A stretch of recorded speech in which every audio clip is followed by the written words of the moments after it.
In the meantime, though, like I said, like we promised, we got to just quickly head back out to New Orleans.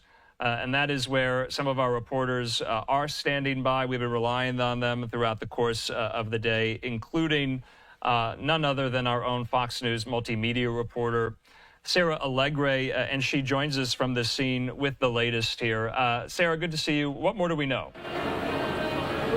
Yeah, hi there, Andrew. Right now, we're just having the FBI ask the public if they have any kind of information that helps them piece together this puzzle of the moments that led to that deadly attack that killed those 14 innocent lives. Now, on the other hand, we also have family, friends, even strangers right now just grappling with the what-ifs. My heart is so heavy right now. It's really heavy. We love Terry Kennedy. That's one out of many messages plastered on the walls of a growing vigil along Bourbon Street. This comes just 2 days after Shamsud-Din Jabbar drove his pickup truck into a crowd of people early Wednesday morning. Terry was a sweet and kind person. He was very sweet and kind. Eddie Williams visited the site of the attack in honor of his uncle, Terrence Kennedy, who was one of the 14 victims in the New Year's tragedy. He was a 63-year-old New Orleans native who called Bourbon Street his second home. Williams saw him there just the night before. And the last thing I told him, I said, I'll see you later. I guess it's going to be later than I thought. Alongside the many messages is a cross where people from near and far stop to pay their respects. All shaken by the attack the FBI is calling an act of terror. This is somebody's child. This is somebody's mom. You know, these were people's cousins and grandparents. Roberto Marquez is an artist who drove to the French Quarter from Texas. Those families, it's good that they know that we care. Marquez says he felt called to build these 14 crosses and paint a mural for a grieving community. Not only the families, but also when people come, they pay their respects. We're united, we're here, and you are not alone. And while the city finds their solace and strength and hope, they remain vigilant. We just have to take it one day at a time, because like that senseless act like that right there that happened, who knows when something else like that'll happen again. Also tell Fox News that both the FBI and the Department of Homeland Security are warning local law enforcement agencies across the country of any possible copycat attacks. In New Orleans, Sarah Allegre, back to you. Sarah, thanks so much. Can you give us a sense how Bourbon Street is doing? We saw live some of those memorials. Are businesses open? Yeah, businesses are open, up and running, and I know that they need this. This is a time, especially with the Sugar Bowl, that they would really benefit from. Would have an economic benefit, I should say. So we have a mix of businesses open, but then also a somber feel in the air. These visuals continue to grow, and we have a couple just along here in the French District. So a lot of people, a lot of family we've met, a lot of friends we've met, and just individuals who are visiting these memorials, paying their respects. A lot of folks just praying with one another at the current moment. So, of course, on the other hand, we have a developing investigation at the same time, trying to piece together more information as to what led up to this incident on New Year's morning. All right, Sarah Allegre there for us live in New Orleans. Sarah, thanks for bringing us this update. We'll check in soon. All right, in the meantime here, we do want to take a quick commercial break. We're at the bottom of the hour almost. Remember, we're waiting for this live press conference to happen there. We're going to hear from the Los Angeles District Attorney, Nathan Hochman. He met today with members of the family of Lyle and Eric Menendez, the Menendez brothers, who, remember, are serving time in prison and have been for 30-plus years for their role and connection with murdering their parents. This has been the subject of a very popular series on Netflix, of a very popular documentary on Netflix just in the last 6 months, and that has brought a renewed sense of attention to their plight and to their case. They have many in their corner, many sympathizers who say it's time for them to be either released or to be resentenced, and that's a line we have heard from their attorney, the high-powered criminal defense attorney, Mark Garagos, representing the brothers post-conviction. So we're going to hear, though, from the DA who has to review the case,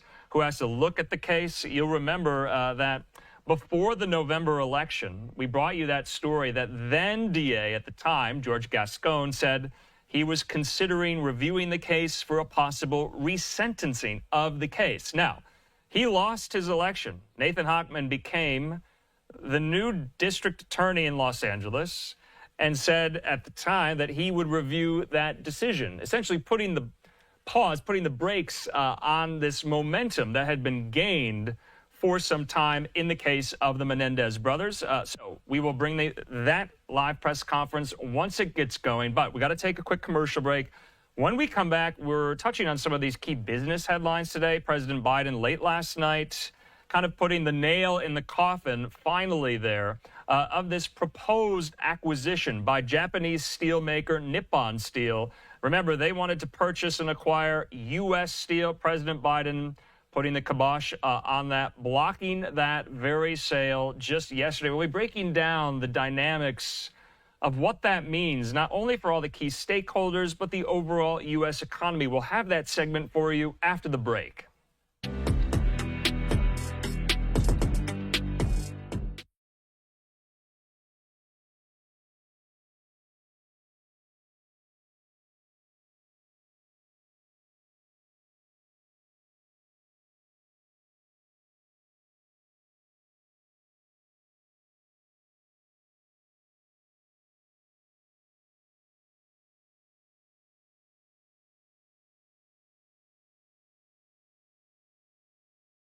And welcome back here to Live Now from Fox. I'm Andrew Kraft, live picture there at the White House. We want to talk about the U.S. economy and a story we really have been covering from the very beginning here on Live Now. Right when it was announced that Japanese steelmaker Nippon Steel wanted to acquire U.S. Steel. You know, U.S. Steel, a long and storied American business institution. Well, now, as of last night, President Biden is blocking that sale. This was first reported by the Washington Post last night. They say this: Biden decides to block the U.S. Steel sale to Japanese buyer, and they say the move threatens the future of the once iconic American business and is expected as early as Friday. Well, it did come and go here. Fox News correspondent Lucas Tomlinson has more on this from Washington. This is not about Japan. It's not. Today, President Biden blocked the $15 billion acquisition of U.S. Steel by a Japanese corporation. Biden did not speak about his decision. The White House issued a statement. This acquisition would place one of America's largest steel producers under foreign control and create risk for our national security and our critical supply chains. Japan is considered one of the U.S.'s strongest allies. More than 50,000 American troops are based there, along with dozens of warships since World War II. Japan's Nippon Steel had offered the U.S. government the ability to veto any restrictions to the company's steel production. The United Steelworkers Union supports Biden's decision, but many of its members, the workers, wanted the deal to go through to protect their jobs, according to the Washington Post. In a joint statement, Nippon and U.S. Steel are calling Biden's decision politically motivated, saying blocking this transaction means denying billions of committed investment to extend the life of U.S. Steel's aging facilities and putting thousands of good-paying, family-sustaining union jobs at risk. The White House rejected the statement. That's a hypothetical. I'm not going to get into hypotheticals. A top economic advisor to President Obama accused Biden of being short-sighted. President Biden claiming Japan's investment in an American steel company is a threat to national security is a pathetic and craven cave to special interests that will make America less prosperous and safe.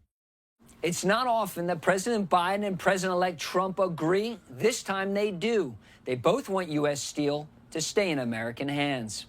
At the White House, Lucas Tomlinson, Fox News. Lucas, thanks so much. In the meantime here, I want to put up this. This is interesting. It's some context. CBS News reporting that the U.S. Trade Representative Katherine Tai, she is a member of CFIUS, has concerns about the deal's impact on labor and is opposed to the deal, though other CFIUS members, including the Justice Department, the Treasury Department, and the State Departments, are not opposed. CFIUS stands for Committee on Foreign Investment in the United States. Members of that committee have to approve mergers, acquisitions, and sales of this nature here. I want to put this up as well. This is a statement we're getting from the Chamber of Commerce. They say this, that the Biden administration's politicization of Nippon Steel's acquisition of U.S. Steel threatens to impose a high economic cost on the American people in the years ahead. The first detrimental impacts will likely be felt by steel workers in Pennsylvania, Indiana, and other states whose livelihoods are threatened by this decision. The decision also could have a chilling effect on international investment in America. The investment of our important and reliable ally, Japan, supports nearly 1 million American jobs alone.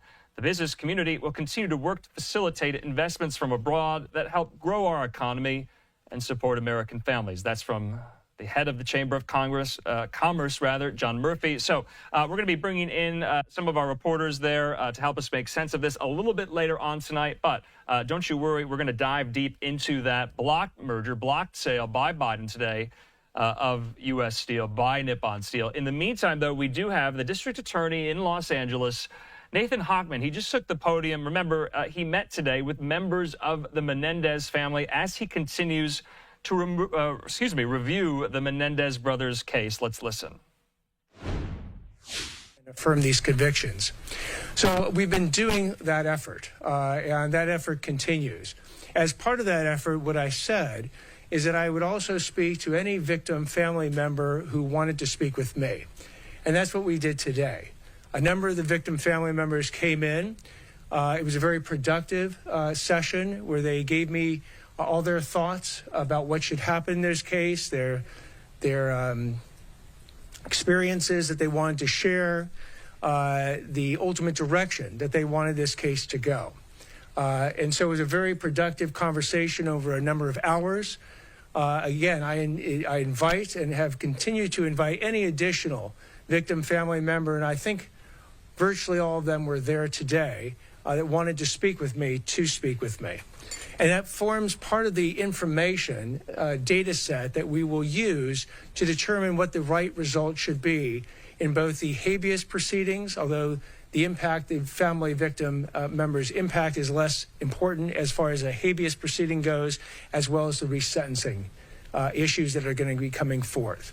Right now, the resentencing hearing is set for January 30th and 31st. That date is the date we're working against. If it changes, we'll certainly let you know. And we will continue to do this difficult but important work of reviewing the facts and the law to make the right decision in this case. So that is the remarks I wanted to start with. I'll now open it up for any questions. Did anything change after meeting with the family in your mind? In my mind. Again, what I'm doing is processing all this information. So we have not finished the review, for instance, of all the prison files. Again, it numbers in the thousands of pages, covering well over 30 years of prison experience for both Lyle and Eric Menendez. Nor have I finished reviewing all the trial transcripts as well. But we're inputting that additional information that I received today, which was useful information, into the entire decision matrix on what to do with this case. How was it helpful, though? Well, again, I've had the chance to read everything any of these victim family members have either testified about or written. And hearing it live directly from them is a very useful additional way to learn that information. Do you feel that family members that were there that don't want the Menendez brothers to be resentenced or released, or was everyone who was there today in favor of their release? So the actual contents of what was discussed, it was in some ways an informal, off-the-record discussion where I invited them to tell me anything they wanted to tell me. So I'm not going to relay to you one way or the other what it is precisely that they said, which is what I'm not going to do. You say you're looking Yes. for what would constitute rehabilitation when you look at the prison records and have these conversations. What in your mind constitutes rehabilitation? Well, again, we're going to follow the law as it deals with rehabilitation. And part of rehabilitation is, have you engaged in any additional illegal conduct while you've been in prison? If so, what type of conduct? Have you done anything positive in prison? Have you started organizations that help other prisoners, as one example? Have you yourself used that time to improve yourself, done nothing, or on the flip side, done something harmful while you've been there? Those are all the different types of factors that you look into as far as rehabilitation. And that's why you go through the prison records, which are voluminous, to make that calculation. So just to follow up on that really quickly, I know you're not going to give us an answer now, but there's both a yes and a no when you go through some of the records and the sentencing reports. There's a cell phone that shows up at one point. There's fights that happen. There's very positive things that happen, efforts to help other inmates. So how do you square them against one another? You look at them all. So you don't look at any one instance in isolation. You look at the entire record of behavior while they've been in prison for over 3 decades. And ultimately what you're doing is you're providing that information, as we intend to do, to the court, because the court makes the final decision here. Though the DA has started the process by filing a reconsideration motion, as you're aware, the court has also filed its own motion for reconsideration. And the court ultimately has the final call on, first, whether it wants to reconsider the sentence at all, and second, if it does want to reconsider, what the new sentence should be. And the state legislature, through the laws of resentencing, has given the court an enormous amount of power to do that. And as you're aware, depending on the sentence, if the sentence provides for the ability to then have parole, and that would, in the Menendez cases, potentially impact the youthful parole statutes that have also been passed, then the decision would ultimately go to a parole board on whether or not to grant parole.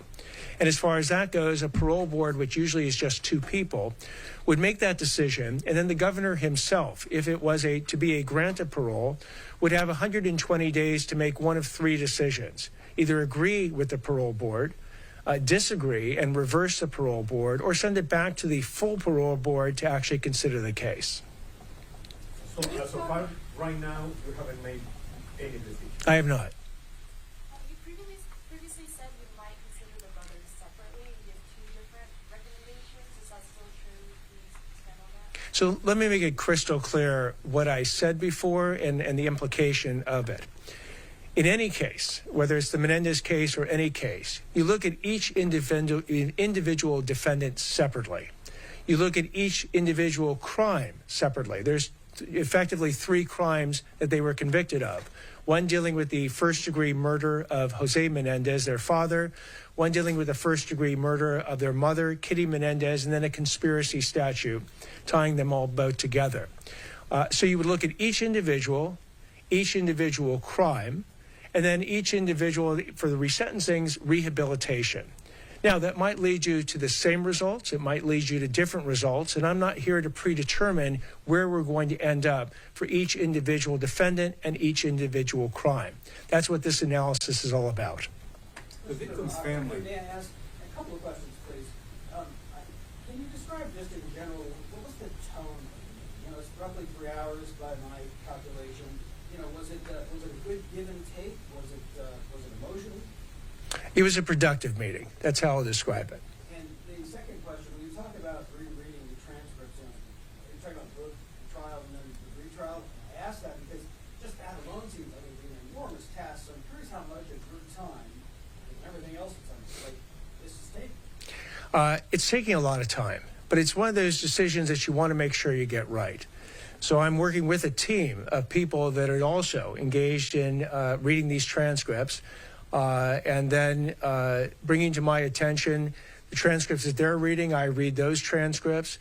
So it's there's not a lot of free time in my life right now, but that's okay. I didn't sign up for a job that said I was going to have a lot of free time. And so we're going to spend the time necessary to get this decision right. Can you talk about, do you speak directly yourself personally to Eric and Lyle? Will you communicate directly with them at any point? And does the number of family members mean anything in this consideration? The number is not as important as the fact that the statements that the family members have made before and continue to make. So whether the number is 1 or 26, the number itself is not that important. As far as speaking with the Menendezes, no decision has been made to speak directly with the Menendezes themselves. District Attorney, the victim's family has said in previous statements that they are considering petitioning a request for the state Attorney General's office to review this case out of concern of how you're going to go. Did they express that to you, and what is your reaction to They did not express that to me at this meeting. And your reaction to that? I don't believe that there's any conflict of interest or justification for the state attorney general to take over this case. Ultimately, the state attorney general can do their own analysis and reach whatever conclusion they want. Is there anyone still with the office that was assigned to the case? And if not, are you speaking with any of the former ADAs that were prosecuting the case? Yes and yes. So yes, there are former prosecutors who are still with the office that I've spoken to. And yes, there are people who were affiliated with the case early on that I've also spoken with. The lawyer for the family, Mark Agarios, canceled his press conference that he was supposed to have this afternoon. Should we read anything into that? I'm sorry, can you repeat the question, please? The lawyer for the family canceled his press conference this afternoon after the meeting. Should we read anything into that? I wouldn't know one way or the other.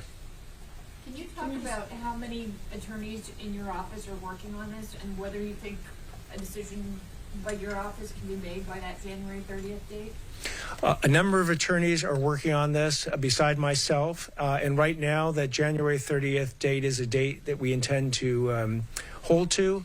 Again, if something comes up that militates us asking for additional time, we'll certainly go to the court before we would go to the press, and then we afterwards let you know. All right. Thank you all very much for coming today. And as developments come up, we'll have one last question. The family has been back and forth about this regarding the appointment of Kathleen Katie to the Office of Victim Services and that appointment and the associations with this case and her former representation of a family member, which speaks differently than the bulk of these family members. Certainly. Kathy Katie will be starting as the director of the Bureau of Victim Service come Monday. Kathy Katie is walled off from the Menendez case. I've had very limited conversations with Kathy Katie about this, other than to be referred to the pleading that she submitted back in October on behalf of her client. And with respect to that client, who will now have new representation, if that client wants to speak with me, I will make myself available as I have for the other victim family members. So thank you all very much. Appreciate it.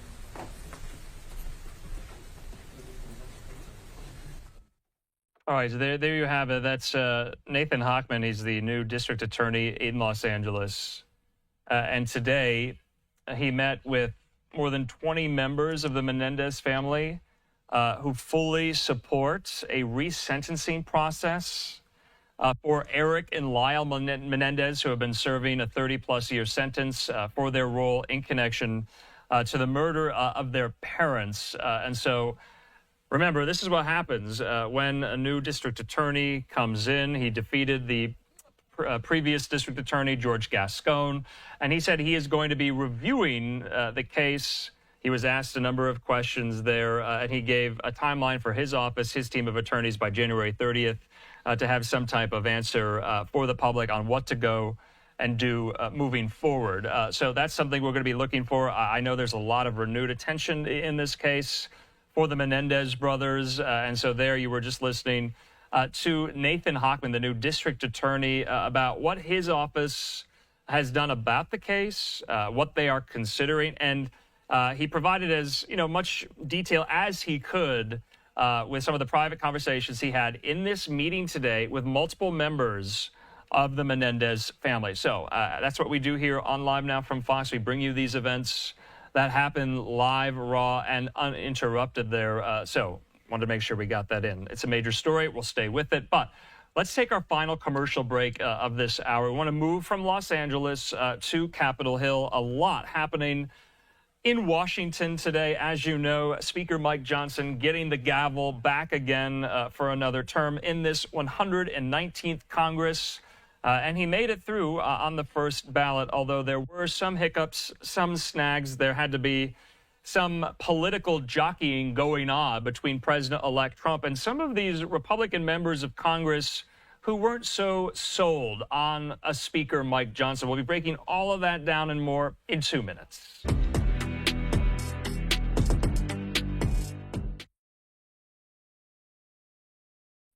And welcome back here to Live Now from Fox. I'm Andrew Kraft, and thanks for being with us. We do have some new reporting we want to bring to you from Fox News Capitol Hill correspondent Chad Pergram regarding Vice President-elect J.D. Vance. Pergram reporting Fox has learned that Vice President-elect J.D. Vance went to George Washington Hospital this afternoon for a planned minor surgery. A Vance spokesman says the Vice President-elect is having long-planned minor sinus surgery and will be back at work tomorrow. Now, Vance remains a senator for the time being. He was on Capitol Hill earlier today as Vice President Harris swore in new senators. So let's get to the news at hand about the speakership, the speaker race that Mike Johnson won pretty decisively, although there were a few holdouts that finally got on board. This didn't go more than one ballot today on the House floor. Our colleague, Fox News' Connor Hansen has more from Washington. Let's listen. After a narrow vote, House Speaker Mike Johnson managed to keep his post in the new Congress. At the last minute, he was able to win over two key lawmakers. The Honorable Mike Johnson of the state of Louisiana has received 218. High drama on the House floor as Speaker Mike Johnson won re-election. At first, 3 Republicans voted for someone else, throwing the process into chaos once again. Johnson had this to say. What we're proposing now is just simply, as President Trump likes to say, a return to common sense. And he's exactly right. That message resonated across the country. With 434 members-elect present in the chamber, Johnson needed 218 votes. At first, he fell short at 216.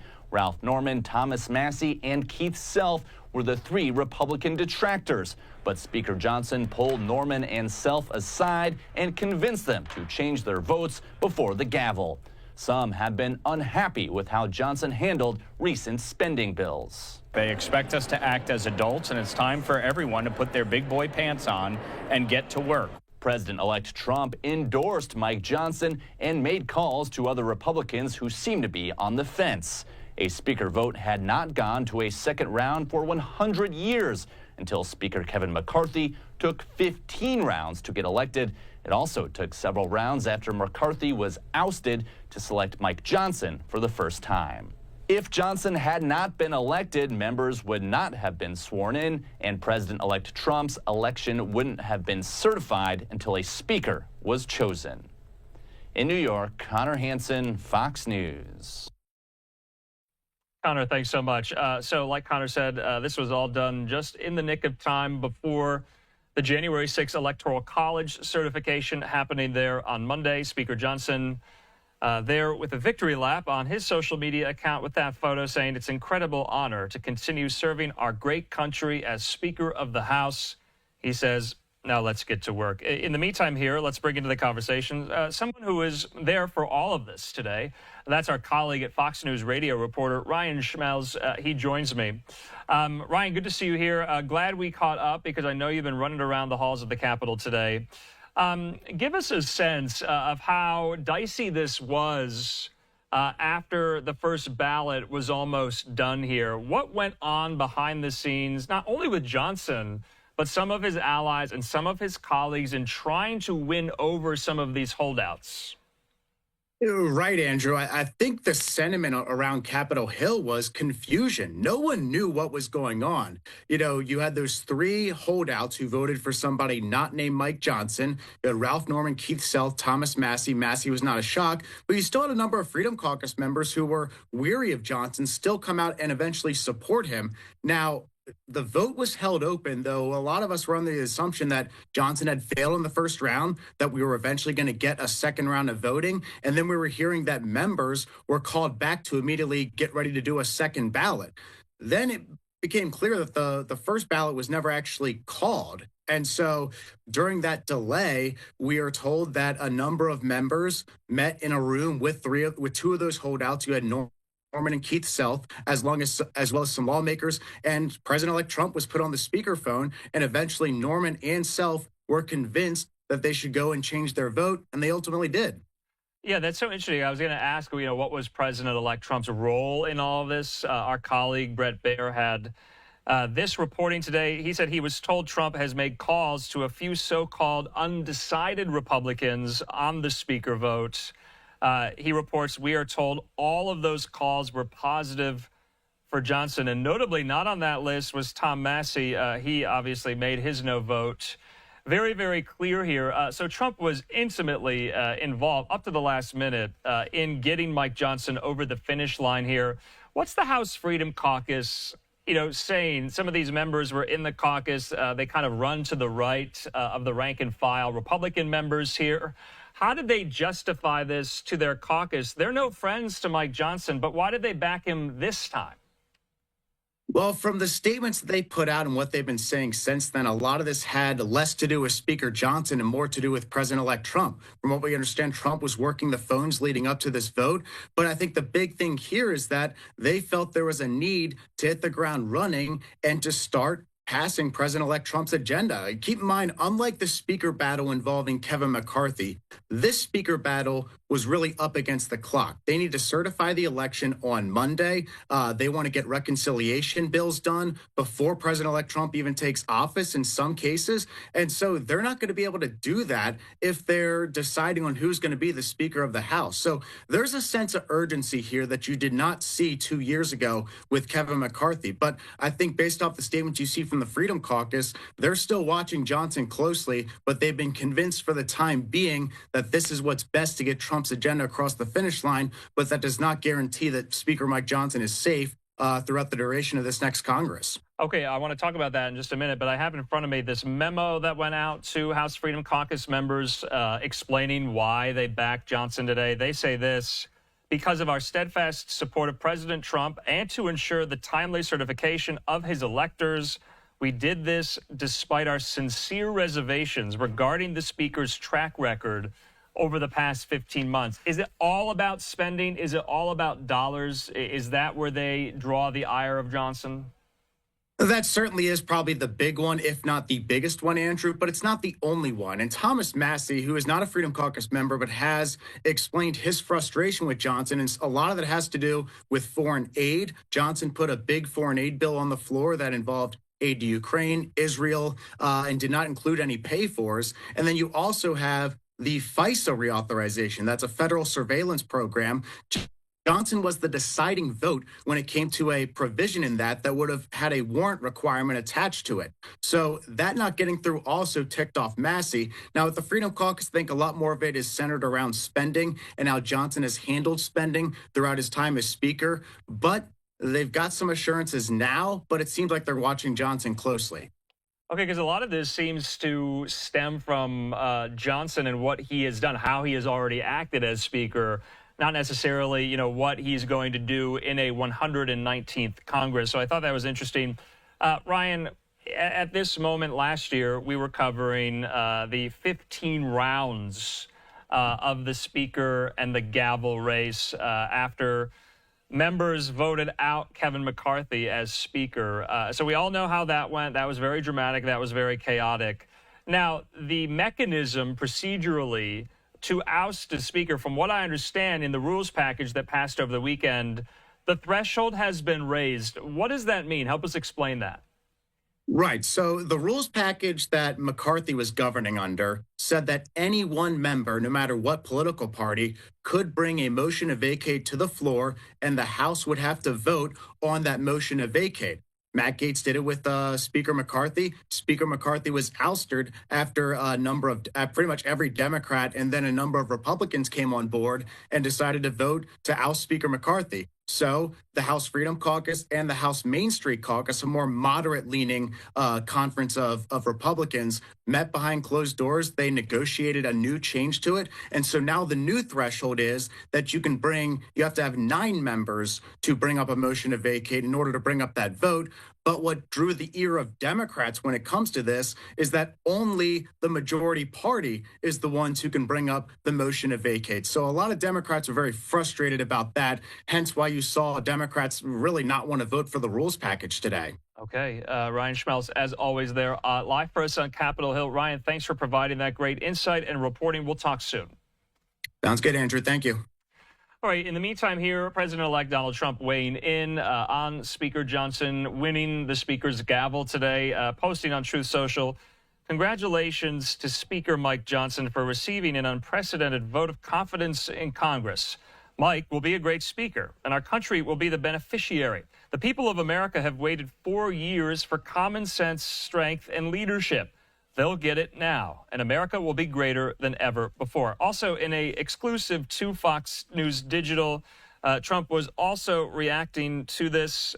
He said it was a, quote, great honor to have helped in this. He said it is all a great continuation of Make America Great Again. He said Mike Johnson will do a fabulous job as Speaker, telling Fox News Digital House Republican membership was fantastic. All right, in the meantime here, let's keep it going. We do have some of these remarks from Speaker Johnson today there on the House floor after getting the gavel. Let's watch. This chamber has placed in me. It is the great honor of my life to serve this body with all of you. Of course, these are difficult days in our home state of Louisiana, where I come from. We all know about the terrorist attack in New Orleans, and it's really shaken our state. People are reeling from that attack. It took the lives of 14 innocent people, and it injured dozens more. And I wanted to begin appropriately today. If we could, I'd ask you all to join me in a moment of silence for the victims of this horrific act.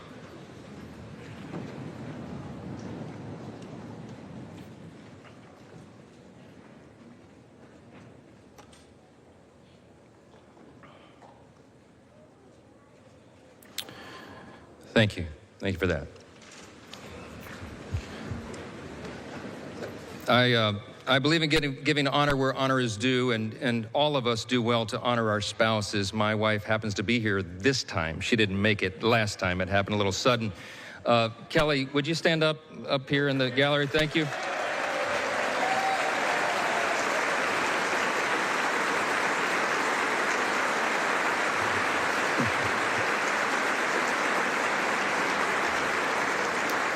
And we have our 4 children here, Hannah, Abby, Jack, and Will. We all stand up just really quickly. Come on.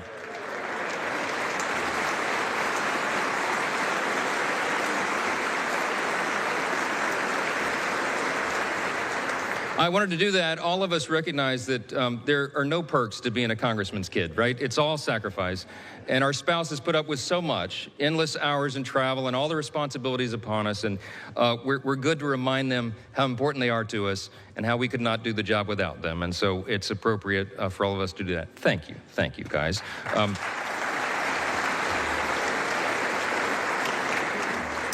This is a momentous time in the nation of the history of our nation. It really is. And as members of the 119th Congress, we are stewards of the great American Revolution that began almost exactly now 250 years ago, 1775 and 1776. It will fall at the time of this Congress, the great anniversary. And in these 2.5 centuries, we've been reminded repeatedly that freedom is never free. And we have stood tall as the greatest nation on the face of the earth. It is without debate. We are the freest, the most powerful, most benevolent nation that has ever been in the history of the world. And it's not by happenstance. We are the ones who settled the West. We are the ones who ended slavery, who laid the transcontinental railroad, who gave women the right to vote, who won 2 world wars, who landed on the moon, and who won the Cold War. Throughout our history, we have done what no one thought was possible. And still, at 250 years old, our nation is actually a young nation. This past fall, I had an opportunity to go to the G7 speakers meeting. It was held in Italy. It's the only international trip I took as speaker over the last 14 months because I didn't have time to do it, but it was a quick 3-day jaunt, and met with my colleagues, the speakers of the other parliaments, the great governments around the world. And we talked about that, how really special America is, how unique we are in our place on the globe, and how important it is for us to maintain that. And as I talked to these colleagues from around the world, I thought, our closest allies, who recognize how important we are, how important this body, this House is. I thought about how is it that such a young country has become so exceptional, so singular in its importance, that today stands as the world's leader in liberty and the economy and culture. 100 years ago, President Calvin Coolidge answered that very question in his inaugural address. It was March of 100 years ago, exactly almost. He said this: "We best serve our own country and most successfully discharge our obligations to humanity by continuing to be openly and candidly, intensely and scrupulously American." I love that. I love that. Today, yeah, that's right. That's an applause line.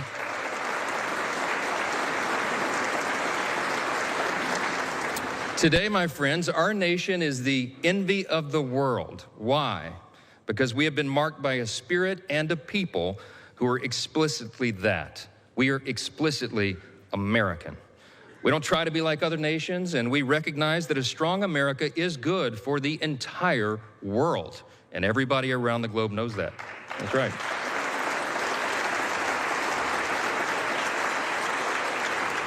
We also recognize that the core principles that made America what we are must still be preserved today. The principles, I call them the 7 core principles of American conservatism, but it's really the 7 core principles of the nation itself. Individual freedom, limited government, the rule of law, peace through strength, fiscal responsibility, free markets, and human dignity. These are the ingredients, the things that made us who we are. And in America, we know that human flourishing is best achieved by adherence to time-tested truths. We could list a number of those simple truths. Here's a couple. It's better to give a hand up than a hand out. That innovation thrives when bureaucracy dies.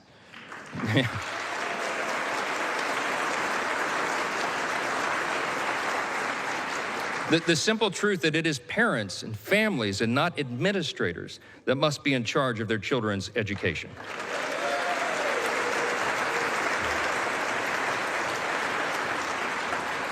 The path of prosperity has long been paved with policies that put America and Americans first. And that is what we will champion in the 119th Congress.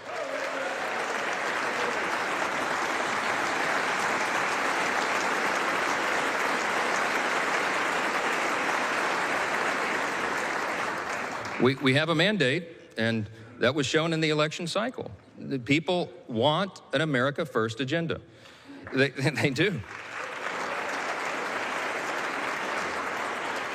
Sadly, for the past 4 years of divided government, too many politicians in Washington have done the opposite. Open borders and overregulation have destroyed our cities and stifled innovation. Inflation and weak leadership have left Americans poorer, and they have placed our country in a perilous position. That's right. But in recent months, we've witnessed something happening, something that's really remarkable, a political moment in our modern history, a groundswell of Americans from every state, race, and religion who now demand that we put the interest of Americans first again, and we will, and we will.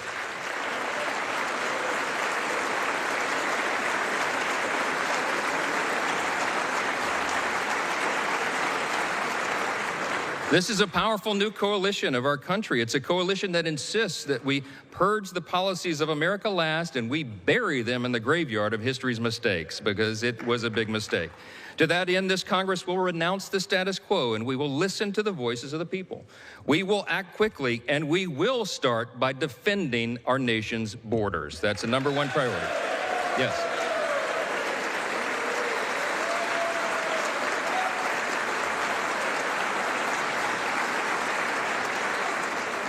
In coordination with President Trump, this Congress will give our border and immigration enforcement agents the resources that they need to do their job.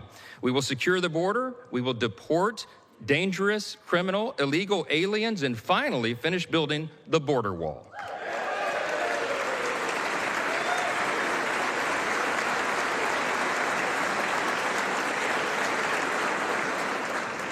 You said you'd work with us on that, Hakeem. I'm counting on it.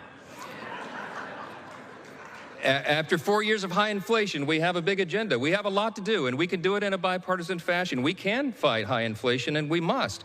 We'll give relief to Americans, and we'll extend the Trump tax cuts.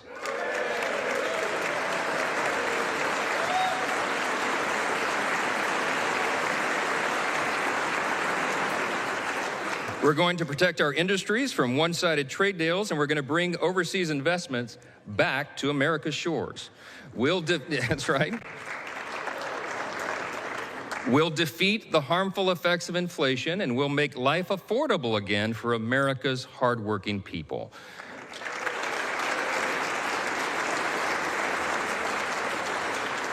As leaders of a nation with vast natural resources that God has blessed us with, it is our duty to restore America's energy dominance, and that's what we'll do.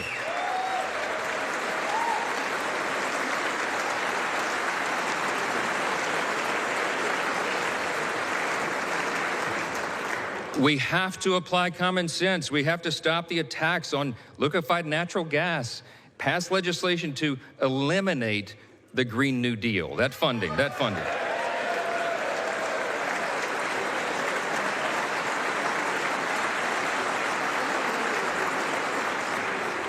We're going to expedite new drilling permits. We're going to save the jobs of our auto manufacturers, and we're going to do that by ending the ridiculous EV mandates.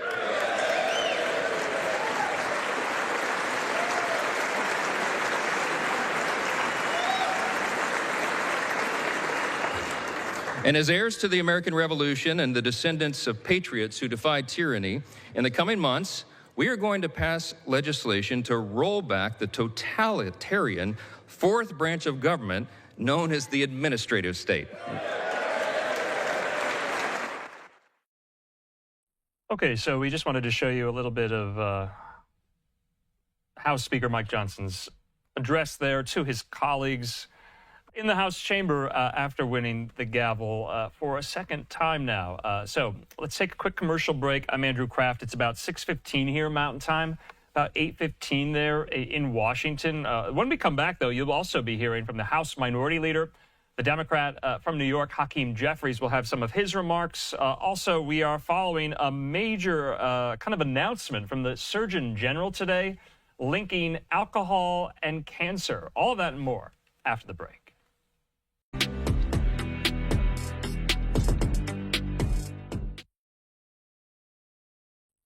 And welcome back here to Live Now from Fox. I'm Andrew Kraft. Hope you're having a good start to your weekend on this first Friday of 2025. I want to put this up here. Take a look at this. This is from U.S. Surgeon General Dr. Vivek Murthy. He says this: today, I'm releasing a Surgeon General's advisory on the causal link between alcohol consumption and increased cancer risk.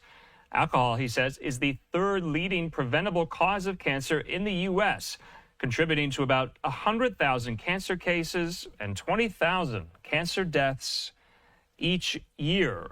So this is quite something for an advisory. It comes as research and evidence is mounting about the bad effects that alcohol has on human health.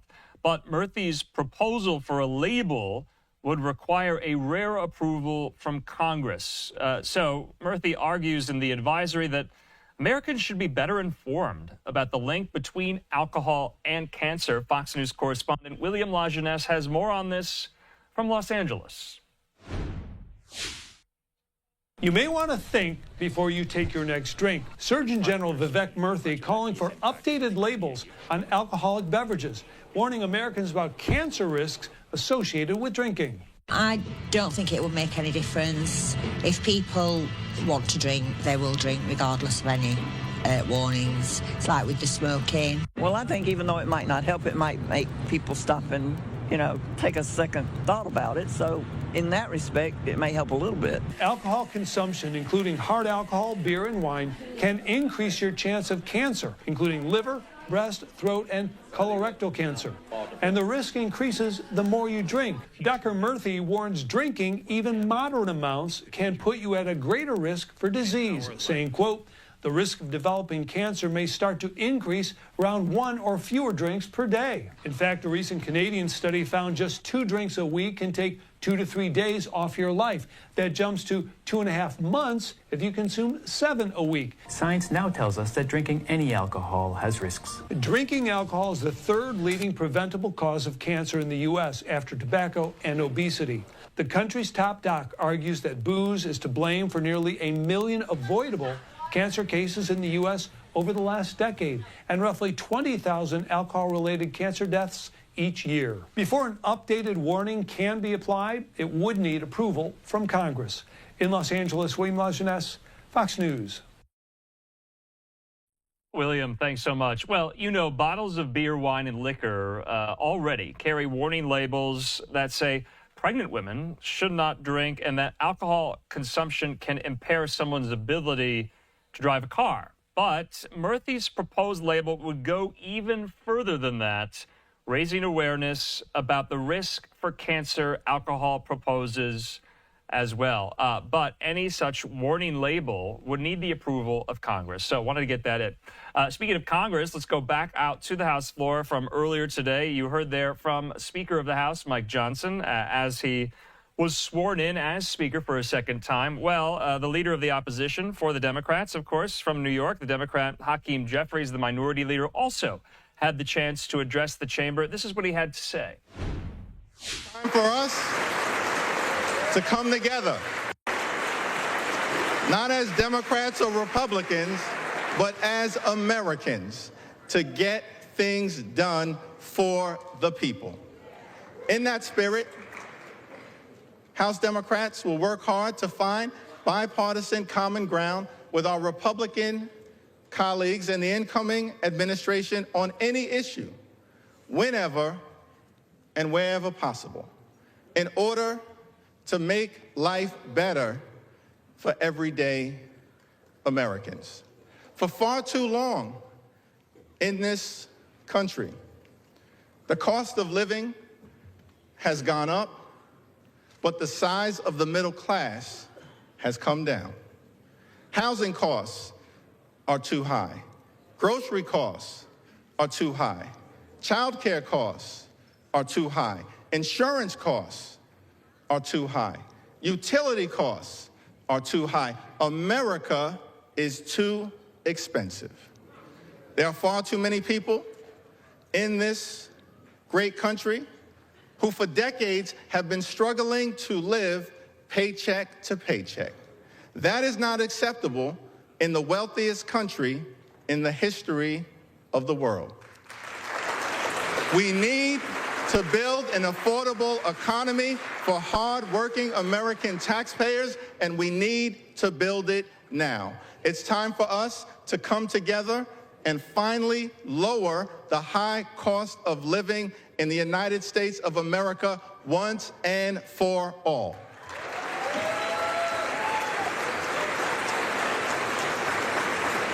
And we will work with anyone of any party to get that done. We will work with anyone to secure our borders, and we will work with anyone to fix our broken immigration system in a comprehensive and bipartisan manner.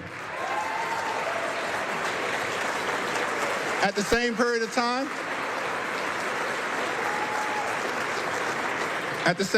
time, we will push back against far-right extremism whenever necessary.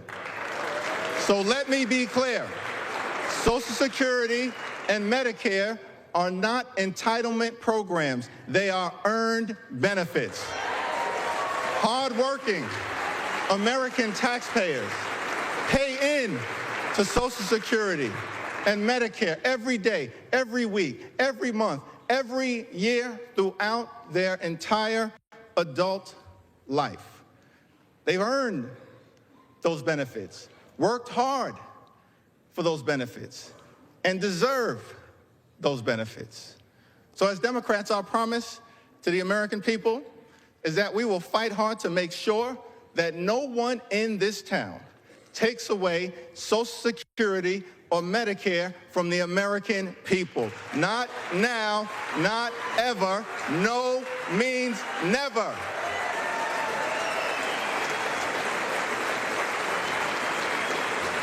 Our position is that it is not acceptable to cut Social Security, cut Medicare, cut Medicaid, cut veterans' benefits, or cut nutritional assistance from children and families in order to pay for massive tax breaks for billionaires and wealthy corporations. House Democrats will fight hard to protect working class Americans and the things that matter to them, not the wealthy, the well-off, and the well-connected. Keep your hands off Social Security and Medicare.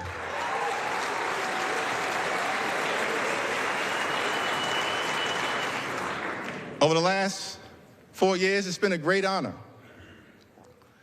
for us to work alongside President Joe Biden and Vice President Kamala Harris, whose administration rescued the economy from a once-in-a-century pandemic, delivered historic infrastructure investments, created more than 15 million good-paying jobs, enacted common-sense gun safety legislation for the first time in 30 years, provided life-sustaining health insurance to veterans suffering from toxic exposure, championed the largest investment in combating the climate crisis in the history of the world, which we will defend, and brought down the high price of life-saving prescription drugs for millions of Americans. Thank you, President Biden and Vice President Harris, for your powerful, principled, and purposeful public service.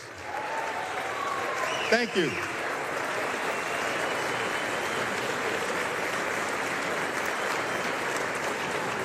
Two months ago, the American people elected Donald Trump as the 47th President of the United States of America.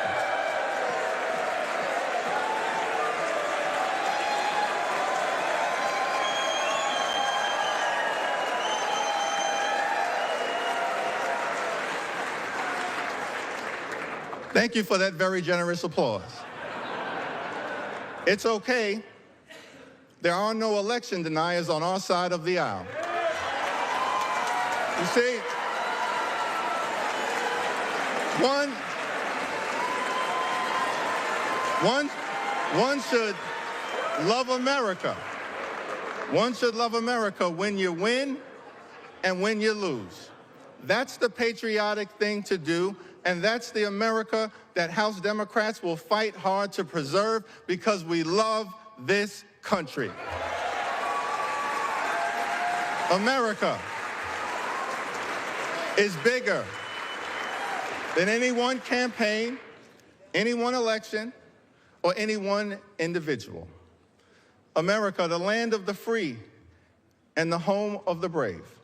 Let us never forget that our country is free, not simply because we are strong. America is strong because we are free. That freedom is now under assault. There are some in this country who apparently believe that the freedom of economic opportunity that made them wealthy should not apply to everyone else. Our message to that crowd is simple. Democrats will never abandon the long walk toward freedom. We will fight hard to defend the freedom of opportunity that makes the American dream possible. We will fight hard for the freedom to vote and to fight for a government of the people, by the people, and for the people. We will fight for the freedom to organize and join a union of your choice. We will fight to defend the free enterprise system, but work hard to make sure that it actually works for working class Americans. And we will always defend a woman's freedom to make her own reproductive health care decisions. America promises one nation, under God, indivisible, with liberty and justice for all. That's the America House Democrats will fight hard to preserve. God bless you. God bless the House of Representatives. May God continue to bless the United States of America.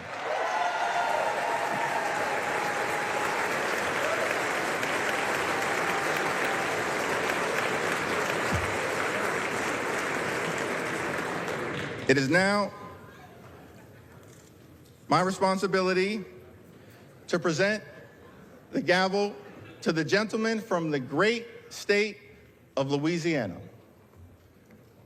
the son of a firefighter, a God-fearing man, a husband, and a loving father of four, the 56th Speaker of the United States House of Representatives, the Honorable Mike Johnson.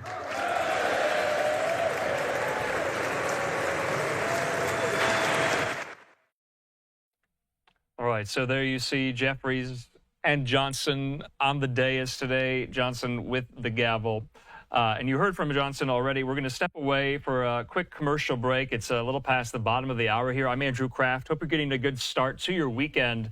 When we come back, we want to dive a little deeper, though, into President Biden's decision today to block the sale of U.S. steel to Japanese steelmaker Nippon Steel. Well, why did he do it? We'll have some of those answers in 2 minutes.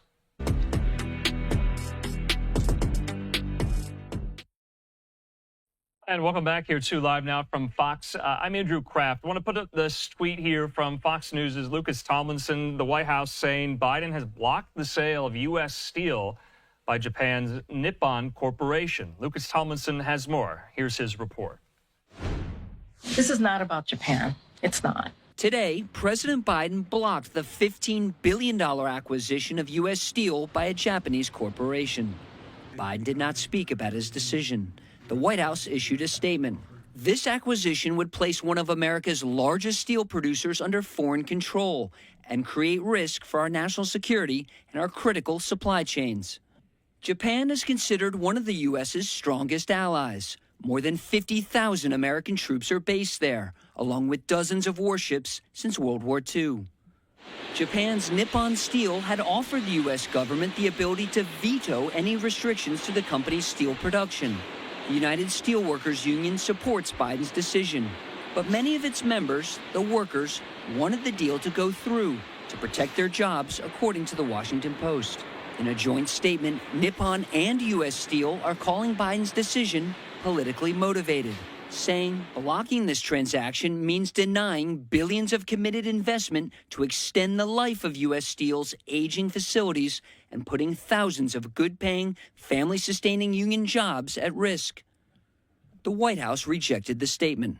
That's a hypothetical. I'm not going to get into hypotheticals.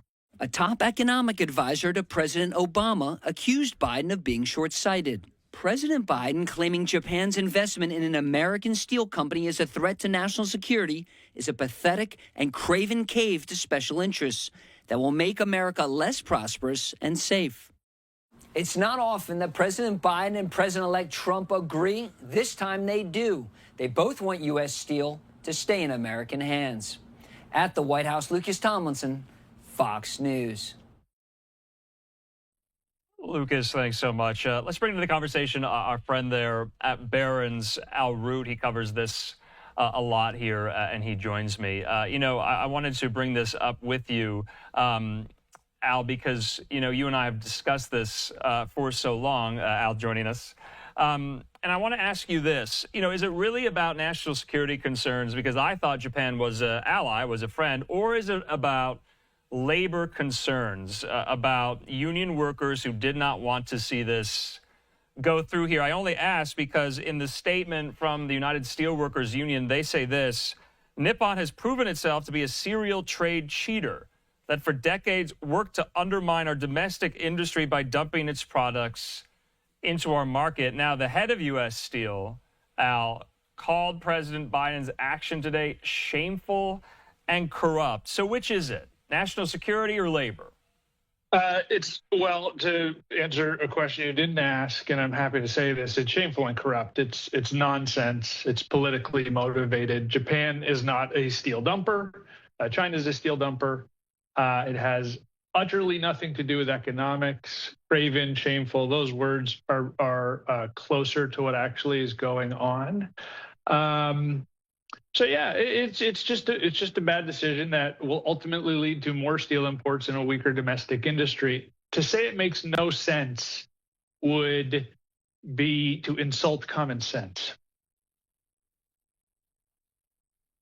Okay, so obviously very strong language here. Al, though, what remedy does Nippon or U.S. Steel have now? I mean, can they appeal this, or is this the kind of final nail in the coffin, so to speak? So here, it's funny. And to answer the other question, it was politically motivated. It wasn't necessarily about labor. The United Steelworkers favored an original bid from Cleveland-Cliffs that would create a more consolidated U.S. industry.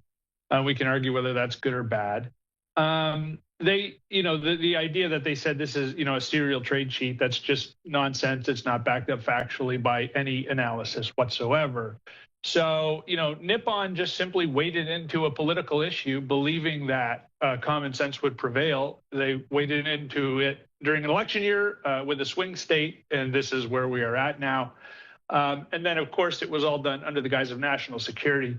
We're talking less than 5% of American steel is sold to the military. These mills are still operated by Americans. There is no highly confidential technology in steelmaking, a 125-year-old industry now. So, it's not even labor and it's not even political. It's someone effectively believing that this could have won votes when it didn't swing the state. And this is just where we're at. Now, both companies say they're going to pursue legal remedies. So I don't know who you can sue to make this happen. President Trump doesn't like the deal either. So we should all assume the deal is dead.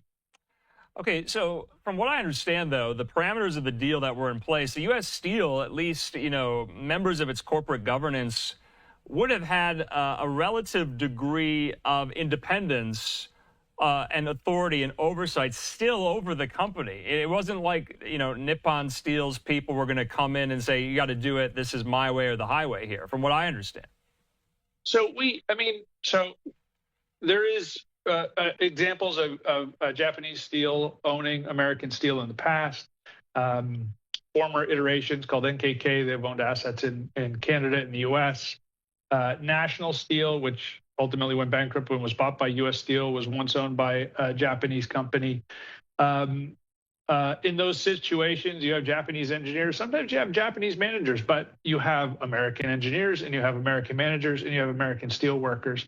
It's just like any other, foreign-owned organization that you can imagine, right? Let's, go to Spartansburg, South Carolina, and watch BMW make cars there. Who's running the assembly line? Who are the workers answering to? I mean, they're answering to Americans, and BMW simply wants access to the very attractive U.S. market. Sure. That's exactly what Nippon's strategy was. They don't have a big they're the fourth largest steelmaker in the world. They don't have a large presence in the U.S. And they said, you know what? U.S. Steel is for sale. It would make sense for us to invest billions of dollars in the U.S. And the U.S. said, nope, we don't want it. So, Al, there's this, regulatory body, it's known as CFIUS, that approves all of this here. And we can get into that. But in the joint statement by Nippon and U.S. Steel, they said since the outset of the regulatory review process, we have diligently and transparently engaged with CFIUS. So, first, what is CFIUS and where did that committee come down on this? They voted, right? Yeah, so actually they punted, right? So they're supposed to be non-political, which is, they've damaged their reputation. It is what it is. They've damaged their reputation. People can come on and tell me I'm wrong. But what is this?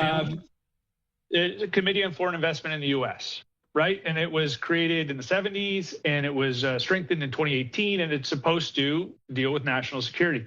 Hundreds of deals reviewed. It's blocked 9. Most of the deals have to do with like semiconductor technology. Lattice Semi somebody tried to buy Lattice Semiconductor a while back. ByteDance tried to buy something. TikTok's parent, that was a little while ago. If you look at the deals that they've blocked, and we're talking less than 10% of deals blocked, one stands out like a sore thumb: steel, because it's relatively tiny. It's 125-year-old technology, and it doesn't make any sense. So it's supposed to be nonpartisan. It's supposed to make recommendations to the president. They didn't make an official recommendation. They basically just said, you know what, it's up to Joe. And then he did what everyone expected he would do. Okay. Yeah, this was a lengthy statement I have in front of me from President Biden. I'm going to read it in just a moment here. I mean, is this a bellwether for more of these types of cases in the upcoming Trump administration, or should we just look at it standalone in a vacuum? No, the problem is the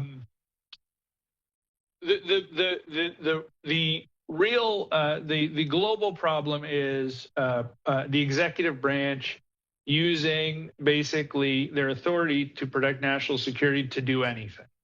Okay. So then you can have you can worry that CFIUS and any sort of deals or foreign investment can be sort of vetoed by the executive branch. It's not necessarily what you want in a dynamic economy. That's the risk. Now, will someone try? This is unfortunately sort of, we all know who Andrew Carnegie is. We all know U.S. Steel. We all buy like cars with steel in them. And it's very easy. It's probably easier to understand than like Lattice Semiconductor, another deal that got blocked. It was an election year. It was headquartered in Pittsburgh, Pennsylvania. Joe Biden, who fancies himself in a statement, pro-union president of all time, had the United Steelworkers campaigning and aligned with him.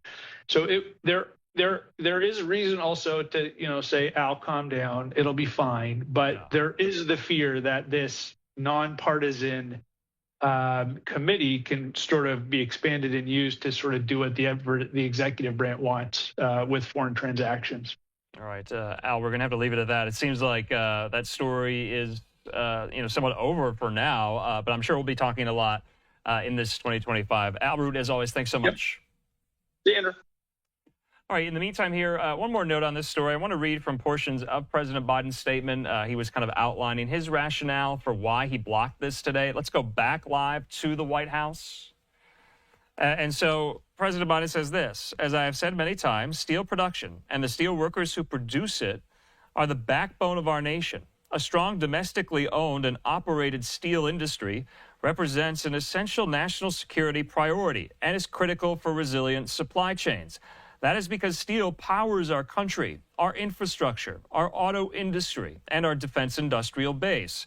Without domestic steel production and domestic steel workers, our nation is less strong and less secure. Biden goes on to say, for too long, U.S. steel companies have faced unfair trade practices as foreign companies have dumped steel on global markets at artificially low prices, leading to job losses and factory closures in America. I've taken decisive action to level the playing field for American steel workers and steel producers by tripling tariffs on steel imports from China. With record investments in manufacturing, more than 100 new steel and iron mills have opened since I took office, and U.S. companies are producing the cleanest steel in the world. Today, the domestic steel industry is the strongest it has been in years. He says we need major U.S. companies representing the major share of U.S. steelmaking capacity to keep leading the fight on behalf of America's national interests. He says, as a committee of national security and trade experts across the executive branch determined, this acquisition would place one of America's largest steel producers under foreign control and create risk for our national security and our critical supply chains. He says, so that is why I am taking action to block this deal. So wanted to get that in there.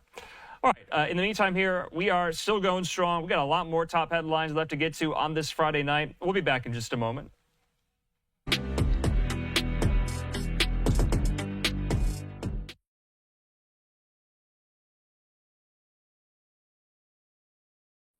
And welcome back here to Live Now from Fox. I'm Andrew Kraft. Thanks for being with us here. Almost at the top of the hour, we do want to just show you what I'm looking at right now. Take a look at this.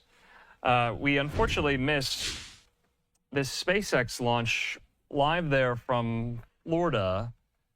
According to the Associated Press, a SpaceX Falcon 9 rocket launched a satellite to geostationary transfer orbit. On behalf of this company, the company is called Yasat. It's a telecommunications company and satellite service provider based in the United Arab Emirates. So you see there the trajectory of that rocket launch with these satellites on board.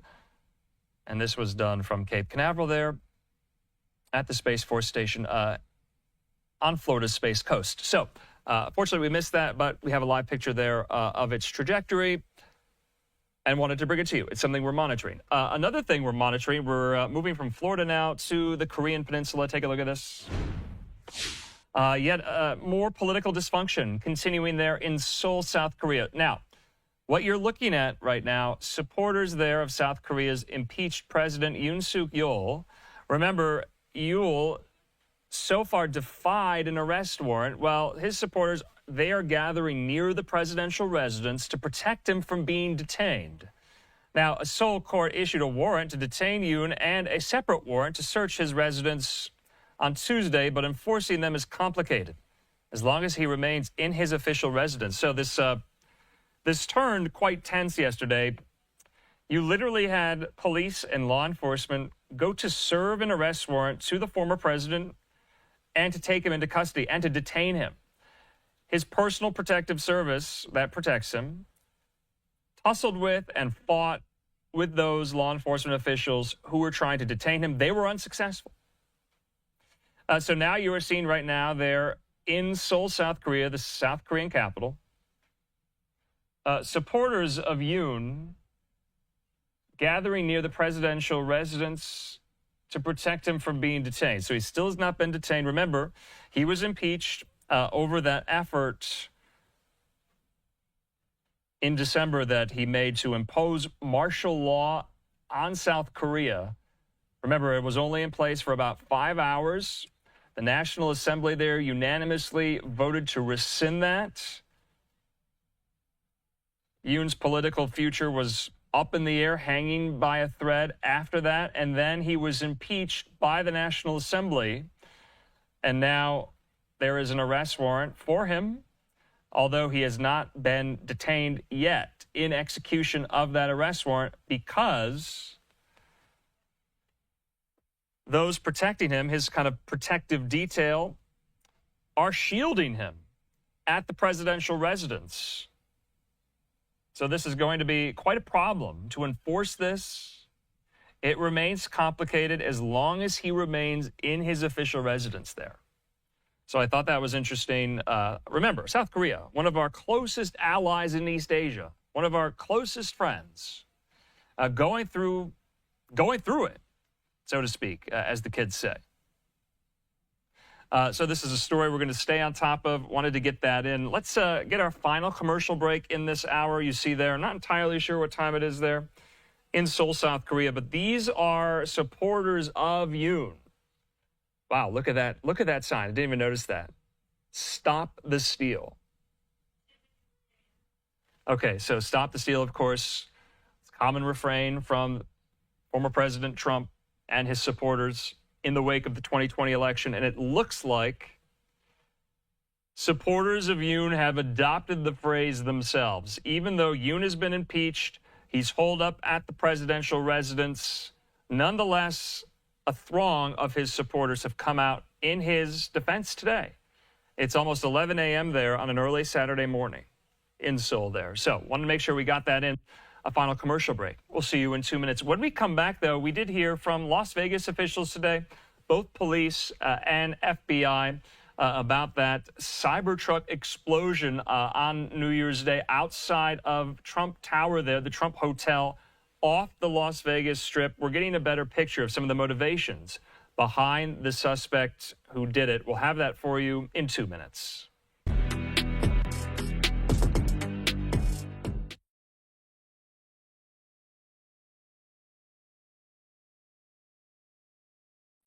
And welcome back here to Live Now from Fox. I'm Andrew Kraft. Like I said before the break, as we approach the top of the hour, we do want to get into more updates in the investigation there in Las Vegas. You'll remember on New Year's Day in the early morning hours, that Cybertruck that was driven from Denver to Las Vegas, it exploded outside of the Trump Hotel there.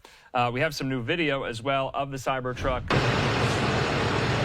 being towed out of there.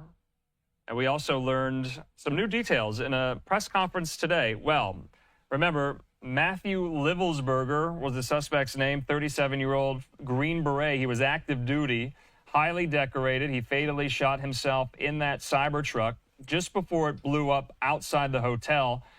Well, he left notes saying the explosion was a stunt to serve as a quote-unquote wake-up call for the country's ills. So he wrote in notes that he left on his cell phone that he needed to quote-unquote cleanse his mind of the brothers I've lost and relieve myself of the burden of the lives I took.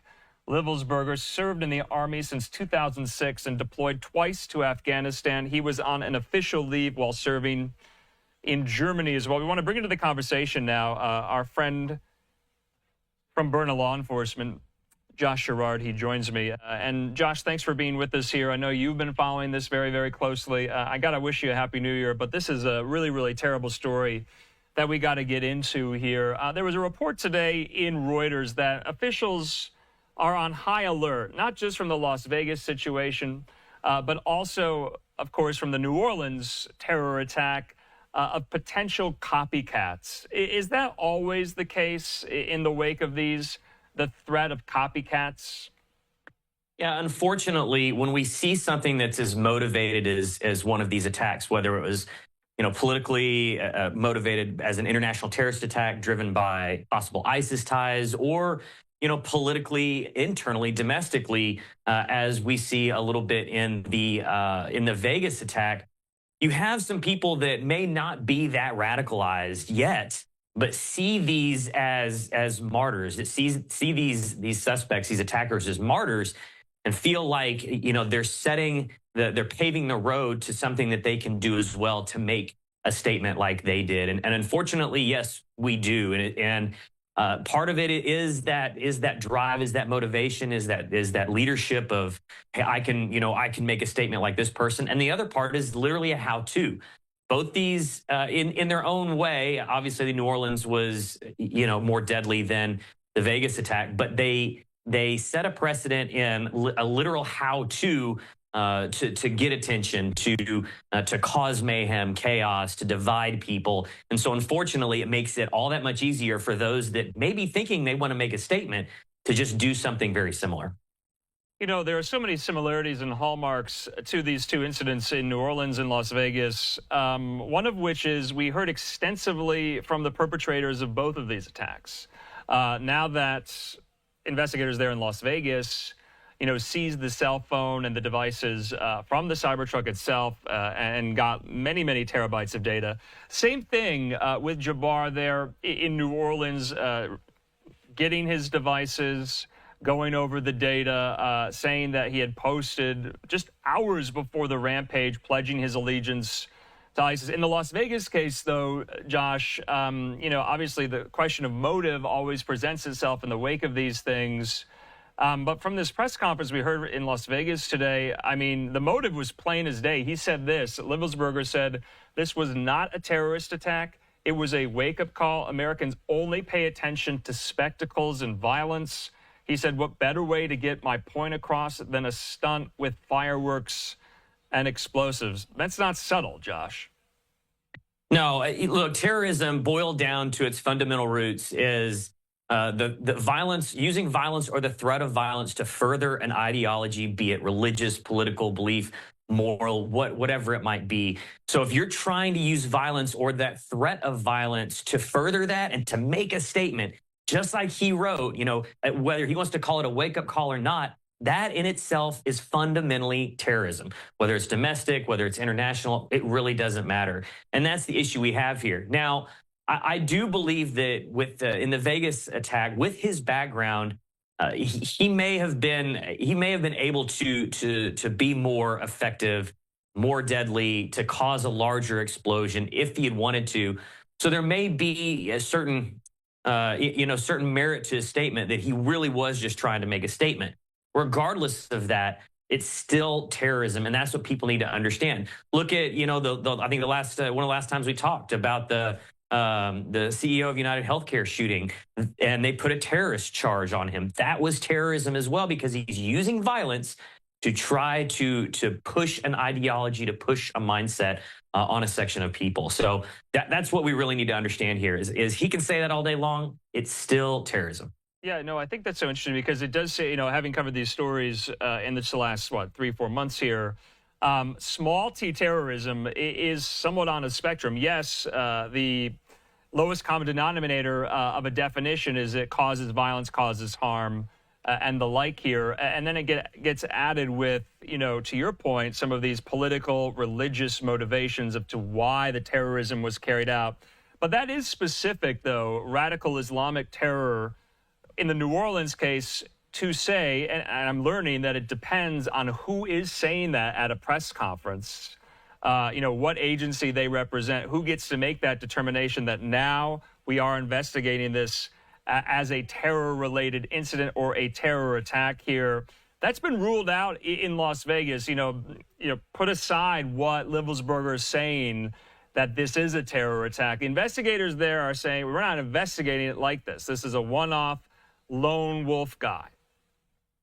Well, they may not be investigating it as a terrorist attack and specifically as international terrorism or terrorism driven. But I guarantee if that suspect were still alive, we would probably be looking at certain terrorist charges or terrorism charges tacked on to whatever charges they had. So once again, while they may not investigate it as such because they don't believe their international terrorist organization involvement in that, you know, it still comes back to what we define it as. And really, in a lot of these cases, tacking terrorism onto that and using that moniker to label it, all that really does too is really helps involve other agencies. It really helps bring in some federal agencies to try to help communicate and collaborate with local law enforcement to make sure that we have an understanding of exactly what's going on and that we aren't looking at a bigger picture or a bigger threat here.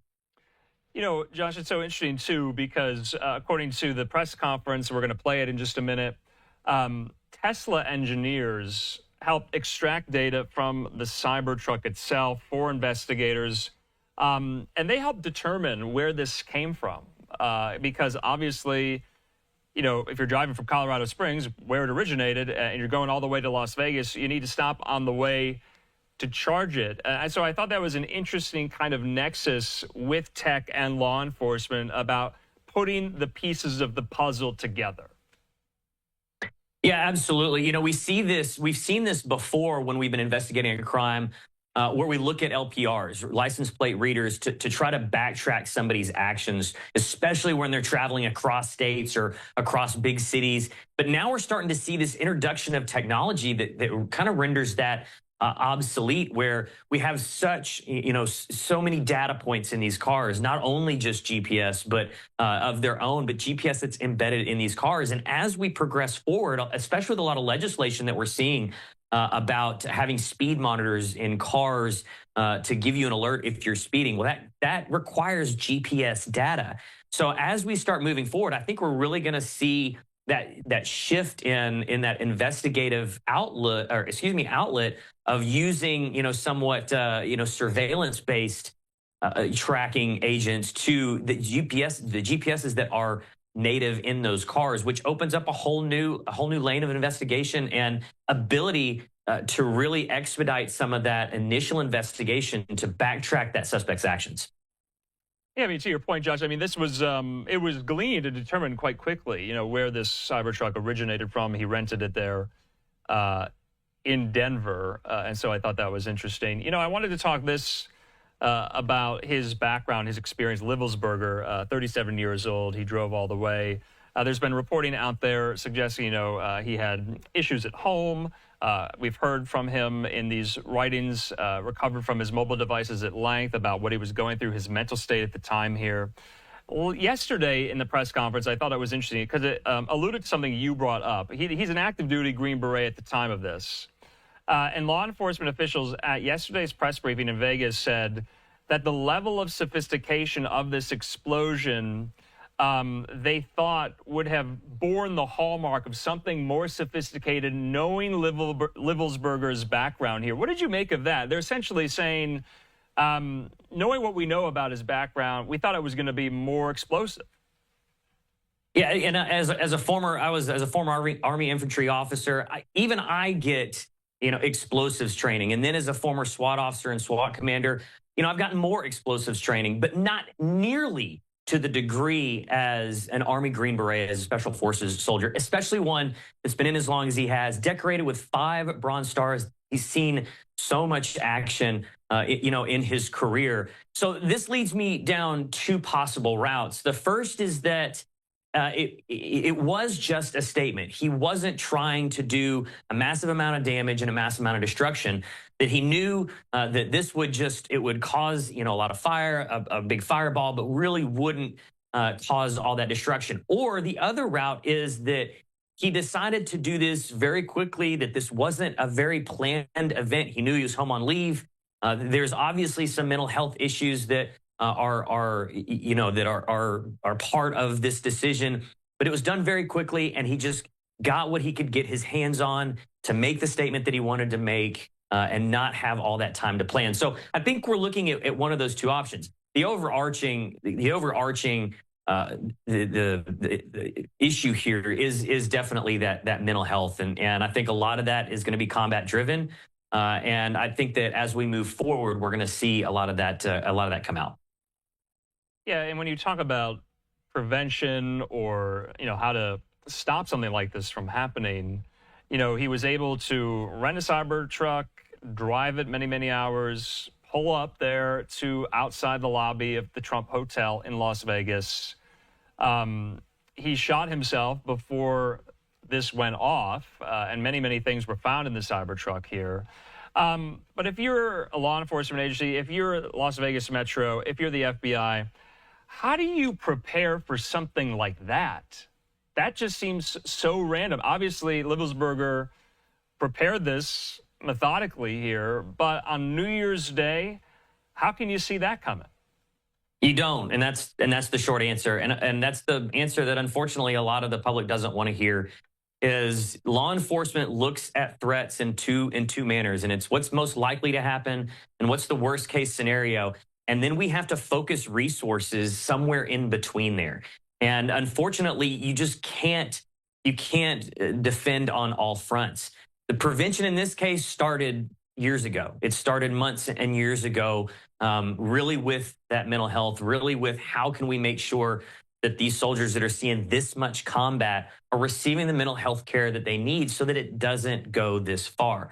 This is obviously, as we've talked about, this was not a radicalized Islamist. This was not, some sort of terrorist faction that was coming over here. This was one man who was, what's that? He's a U.S. service member. Exactly. This was one man that was clearly distraught enough that he felt that he needed to kill himself and make a statement like this to the public. So, the unfortunately, what people don't want to hear is you just can't prevent everything. You have to take your priorities, the resources you have available, and direct it where you think is going to help defend your communities the best.